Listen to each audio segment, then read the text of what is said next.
नमस्कार बच्चों, मैं हूँ अरविंद ठाकुर और आज हम लोग पढ़ेंगे चांद का कुर्ता।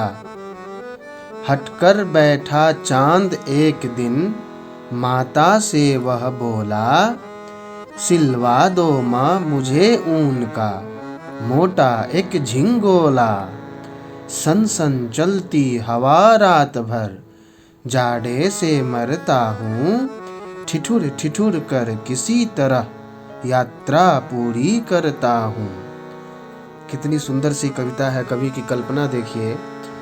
कवि सोच रहा है कि चांद जो अकेले नंगे बदन सारी रात बाहर में घूमते रहता है, अगर उसे कभी ठंड लगे तो क्या होगा। तो चांद कवि की कल्पना है। कवि सोच रहा है कि चांद को ठंड लग रहा है और एक दिन परेशान होकर माँ से कहा कि झिंगोला सिलवा दो, कोट की तरह का लंबा कपड़ा, ताकि पूरा बदन जो है मेरा वो ढक जाए और मुझे ठंडा नहीं लगेगा, क्योंकि रात भर हवा चलती है सनसन और बहुत ठंडा मुझे लगता है। जाड़े से मैं मरता हूँ और ठिठुर ठिठुर कर यात्रा पूरी करता हूँ। जब बहुत ज़्यादा ठंड लगता है तो हम कांपने या थरथराने लगते हैं, उसको बोलते हैं ठिठुरना। और चांद तो रात में ही सफ़र करता है, तो रात में तो ठंडा ऐसे बढ़ जाता है। चांद और क्या कह रहा है अपनी माँ से, देखिए। आसमान का सफ़र और यह मौसम है जाड़े का, ना हो अगर तो ला दो कुर्ता ही कोई भाड़े का।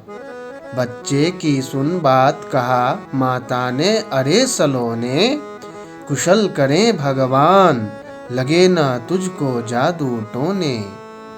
चांद कह रहा है कि आसमान का सफ़र है, ऐसे खुला आसमान है तो ज़्यादा ठंडा है, और गर्मी में तो चलो किसी तरह काम चल जाता है, लेकिन अभी जाड़े का मौसम आ गया है, तुमसे नहीं हो रहा है अगर तो भाड़ा पर कुर्ता ला दो हमको।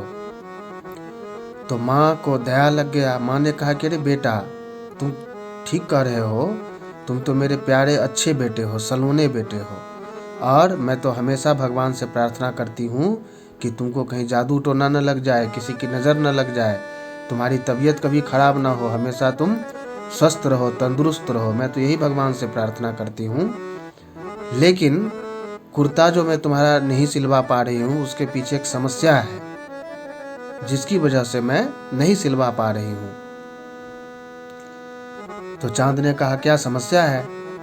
तो कहा कि सुनो, जाड़े की तो बात ठीक है, पर मैं तो डरती हूँ, एक नाप में कभी नहीं तुझको देखा करती हूँ। कभी 1 अंगुल भर चौड़ा, कभी 1 फुट मोटा, बड़ा किसी दिन हो जाता है और किसी दिन छोटा। माँ बोली कि देखो बेटा, जाड़ा आ गया है, ठंडा आ गया है, ये तो ठीक है, मुझे चिंता ये है कि तुम्हारा आकार जो है वो एक जैसा कहाँ रहता है। कभी तुमको देखते हैं कि छोटे से हो, कभी तुम्हारी चौड़ाई लंबाई बढ़ गई है, कभी 1 अंगुल भर हो और कभी 1 फुट हो जाते हो, मतलब 1 हथेली से भी ज़्यादा बड़ा। किसी दिन बड़े दिखते हो, किसी दिन धीरे धीरे छोटा होना शुरू हो जाते हो। तो ये समस्या है कि तुम्हारा जो आकार है वो बाकी बच्चों की तरह तो निश्चित नहीं है। बाकी बच्चे का है ना कि 1-2 साल तक कम से कम उसी आकार में रहते हैं, तो 1-2 साल कम से कम वो कुर्ता पहन लेते हैं। फिर जब वो बड़े हो जाते हैं 1-2 साल में, तो कुर्ता भी या तो पुराना हो जाता है या ख़राब हो जाता है। लेकिन तुम्हारे साथ तो दूसरे तरह की परिस्थिति है, तुम तो प्रत्येक दिन बड़े या छोटे होते रहते हो। घटता बढ़ता रोज किसी दिन ऐसा भी करता है, नहीं किसी की भी आँखों को दिखलाई पड़ता है। अब तू ही तो बता, नाप तेरा किस रोज लिवाए, सीधे एक झिंगोला जो हर रोज बदन में आए। रामधारी सिंह दिनकर। तो रामधारी सिंह दिनकर जी कह रहे हैं कि तुम घटते बढ़ते रहते हो ना, कभी बड़े हो जाते हो, कभी इतने छोटे हो जाते हो अमावस के समय में खासकर, क्योंकि आपको पता है कि 15 दिन तक चांद बढ़ता है, 15 दिन तक बढ़ा हुआ आकार फिर घटता है, तो कभी कभी तुम दिखलाई भी नहीं पड़ते हो। तो अब तुम ही बताओ बेटा कि तुम्हारा जो नाप है वो किस दिन हम लेंगे, क्योंकि 14वीं के दिन लेंगे तो वो जो है अगले दिन छोटा हो जाएगा, द्वितीय के दिन लेंगे तो फिर चौथी को, पंचमी को, षष्ठी को छोटा पड़ जाएगा। तो तुम ही बता दो कि किस तिथि में तुम्हारा नाप लें।